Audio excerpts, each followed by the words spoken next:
How do you cope during times of natural disasters, collective trauma, or war? How do brothers and sisters of neighboring countries, merely divided by invisible borders, become enemies overnight? And how do yogis maintain their practices during all this?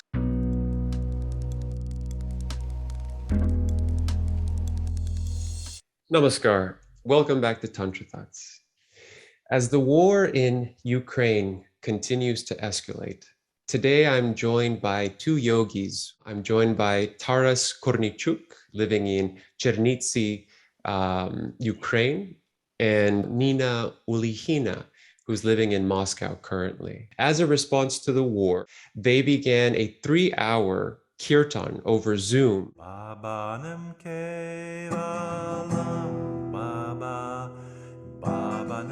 to respond to this war. But in a short while, they decided to make this basically indefinite.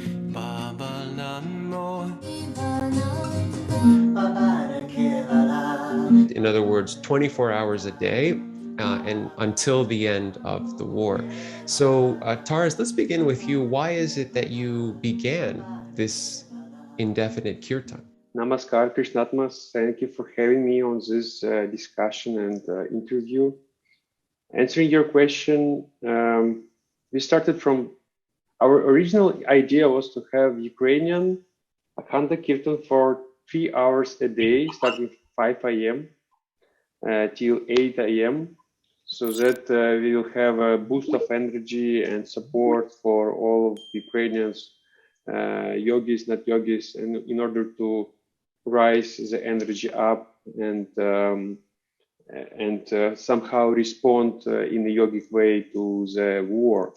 But very soon, starting next day, we received a lot of suggestions and suggestions of help from yogis from other countries, yoga teachers as well, and they called other yoga teachers and other friends. And very soon we realized that why not to do this indefinitely, like all day long. And yeah, it was a little bit scary to do this move, but we decided that we can do this. And also there was a saying from our guru that there will be no war in the world when Kirtan will be playing indefinitely. So we took a decision to play this Kirtan until the peace in Ukraine and even maybe farther. And I really hope that this program will last longer and ideally indefinitely, not only 24 hours a day, but also like more than a year and so on, so on, so on. Wow. Okay. Thank you, Taras. Let's go with Nina. Nina, you're currently helping to organize the kirtan, helping to recruit players and so forth from Russia. Why is it that you decided to get involved? Yes, namaskar. Namaskar. When this situation started, it was very, very tough and painful. And this was one of the first thoughts that came in my mind. And I shared also with Taras that let's do it infinite, like 24 hours. And because I feel that it's important to do. And I really wanted to join and to help in doing such a program. So what is the power of kirtan? What effect did it have in your lives prior to this war? So when I heard in one of the videos of yogic teacher Dada Sadananda, they used to have a piece of recording of Kirtan as a final cut of the video, each video basically. And when I heard it, it was like, wow, it's the most beautiful song I ever heard. And I went to comments in order to find maybe somewhere there is a link to this recording. And I saw a comment like that. It's the most beautiful song I ever heard from someone else with a lot of likes. So for me, it's a remedy. It's a way to put my energy much higher than before I started to listen, and also I started to play kirtan, and it turns out that I have a lot of love to sing, to play guitar as well. For now, I know only 4 chords, but it's good enough to play several kirtans, and I'm super happy to start my day from playing guitar and so on. So sounds like kirtan is what brought you into the yogic path. And here you are now organizing this kirtan to help yourself, help your community, help your country, and help the world, as you were saying. And Nina, how about you? What's the power of kirtan for you, and what effect did it have in your life prior to this war? For me, kirtan is most powerful tool. I am practicing yoga and meditation for more than 10 years. And kirtan is the basic practice that I really love, that gives really deep feeling of peace, that opens you, that burns all the negative thoughts, and you shine from within, like you feel more peace, more love, more you can see more clearly, and it's really a wonderful practice I really love. And in such situation I feel that it's what else can like we can do something else, but it's very important to support and to give this energy, because kirtan is given a lot of energy, a lot of inspiration, and also strength to overcome something. So I feel that this should we do during this time. Taras, what effect is it having on you now, and what effect do you think the kirtan is having for others as well? So for me, at the first week, I was exhausted emotionally, physically, trying to do as much of help and support to others as possible, with very little of sleep, with a lot of fear and uncertainty. And by the end of first week, I was really exhausted. And at some point, I started to sing kirtan. I don't remember who particularly was playing at that time, but I felt like, some energy inside of me started to build up. And I was, resurrected, like life again, full of energy again.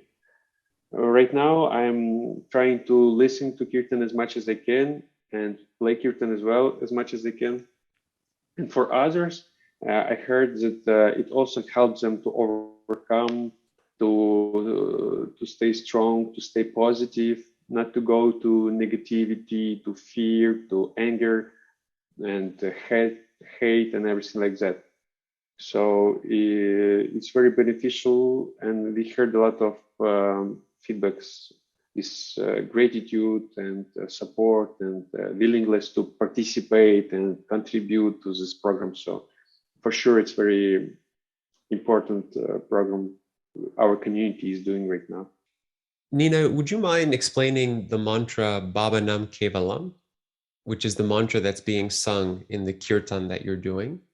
Yeah, we are singing mantra Bhavanam Kevalam. It means that the simple way is that love, or absolute love, is all there is. In more deeper meaning, it means that all this universe is guided by this universal power, and only it is. As Taras said also about participating in this Akhanda Kirtan, I'm also like almost 24 hours this kirtan is playing. Even when I'm going out, I still let it like play, because it really creates such a nice atmosphere and nice vibration all around. And when you're coming back or you're going with headphones somewhere, you feel another way of living of yourself. You feel more calm, more peace. Yeah. So let's talk a little bit about the social and political aspect of the war. Nina, does it make sense to organize an indefinite kirtan now, or are there other more appropriate responses to the war?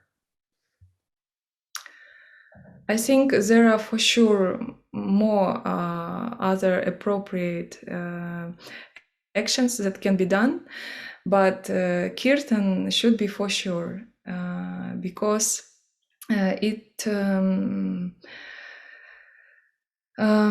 during war there are so much negative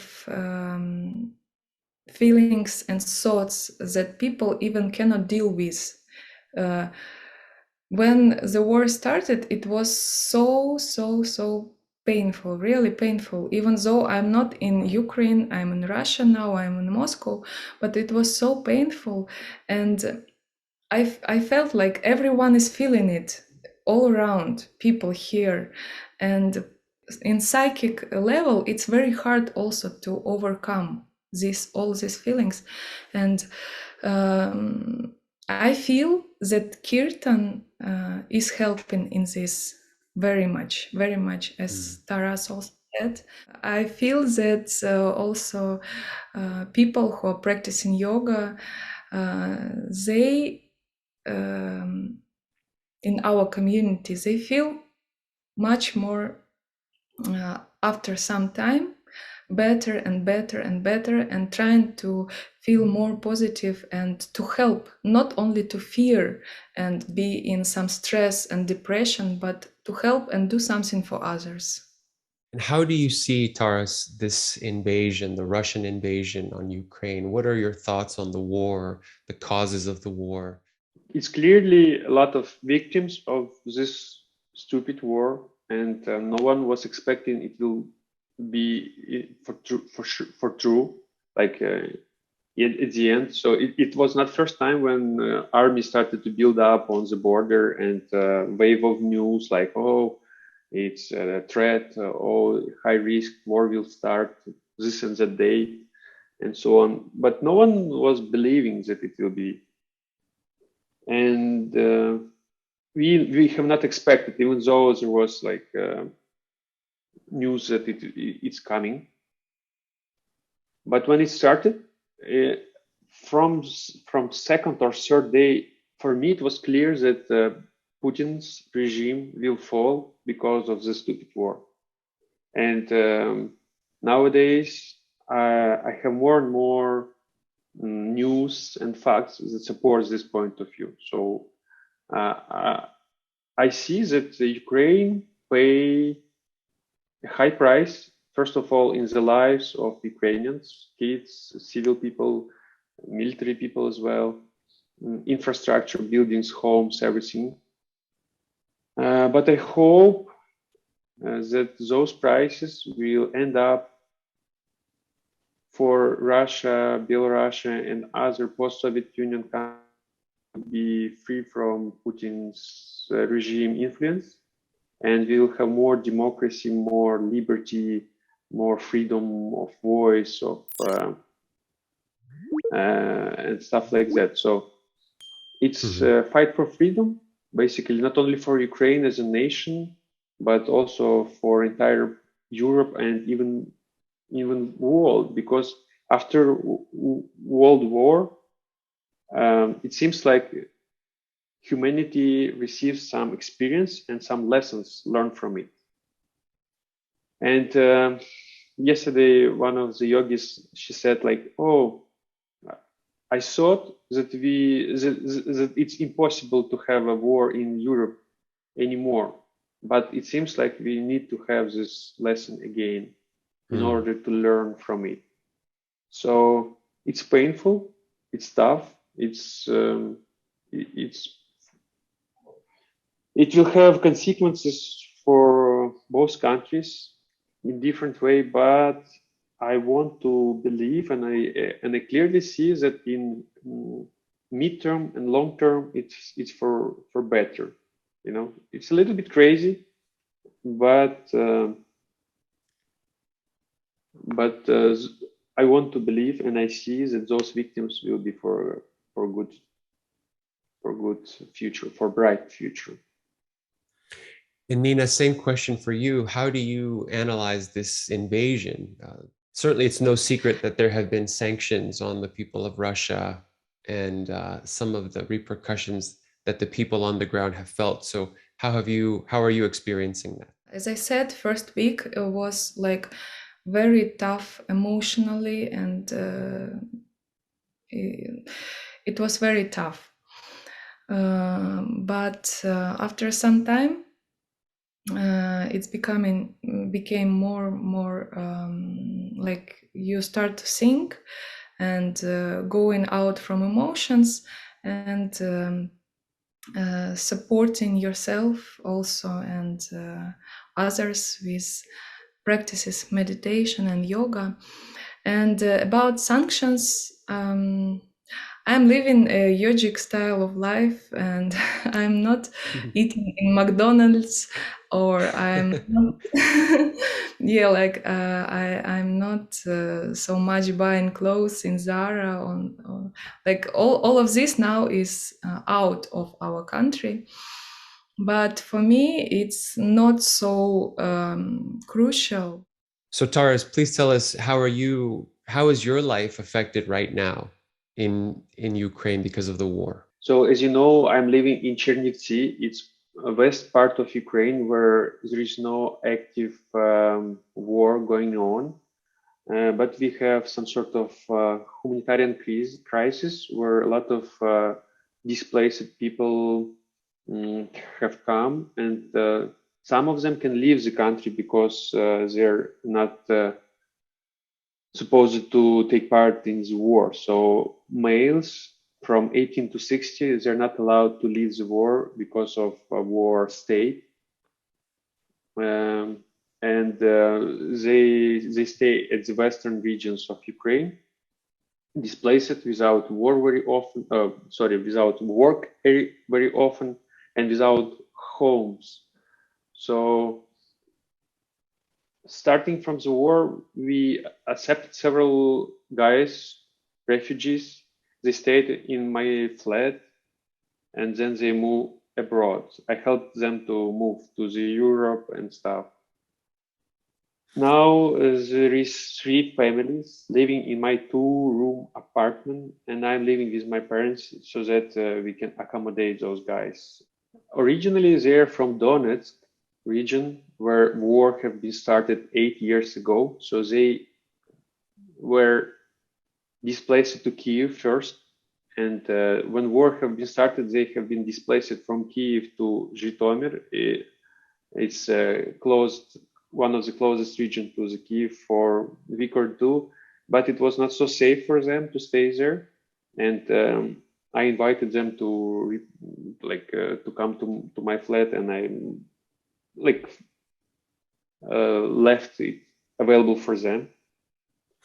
And so they are, refugees for 8 years, you may say. And it's second time for them to be in the situation when bombs are bombarding your house, your neighbors. So they're experiencing that, but it not helps them to overcome it.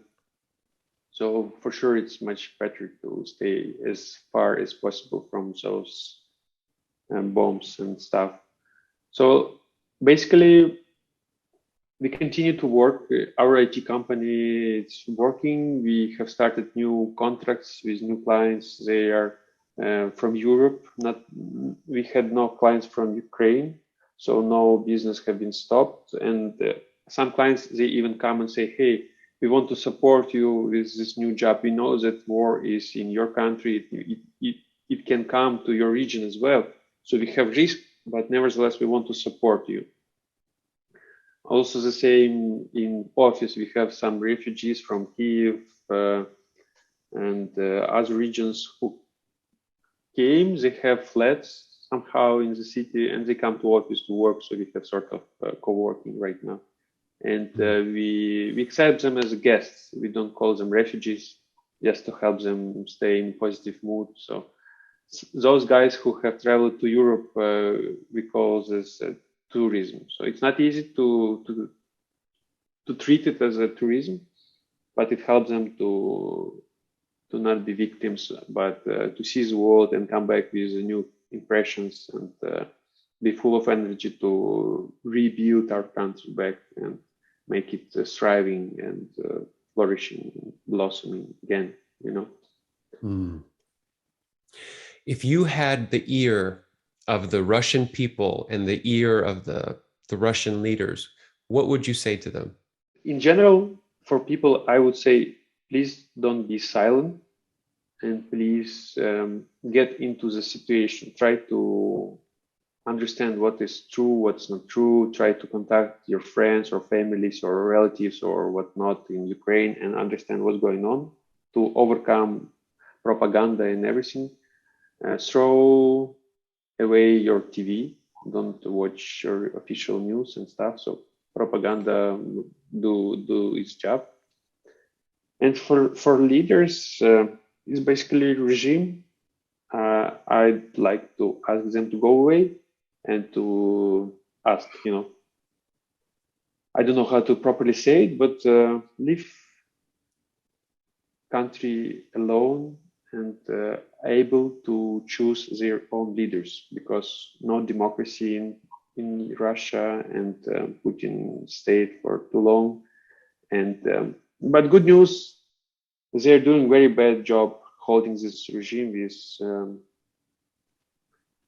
they steal too much money and so their army not so strong. So there is even jokes that our government should give them honor of heroes for destroying their army so that it's so weak that they cannot beat so small Ukraine. And it's supposed to be second army of the world, but it seems to be not like that at all. So they're doing a great job of destroying their own regime with their own hands. So keep it up, guys, and fail as fast as possible, because it will help us to reduce victims of this war and come to the bright future as fast as possible. What's your message, Nina, for the Ukrainian people? I can say for my community that is in Ukraine, that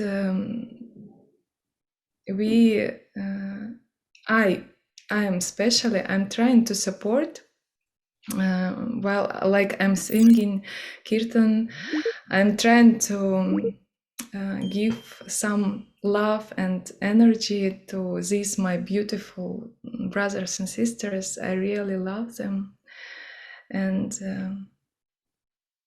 I just hope that war will be over and we can meet and enjoy our life.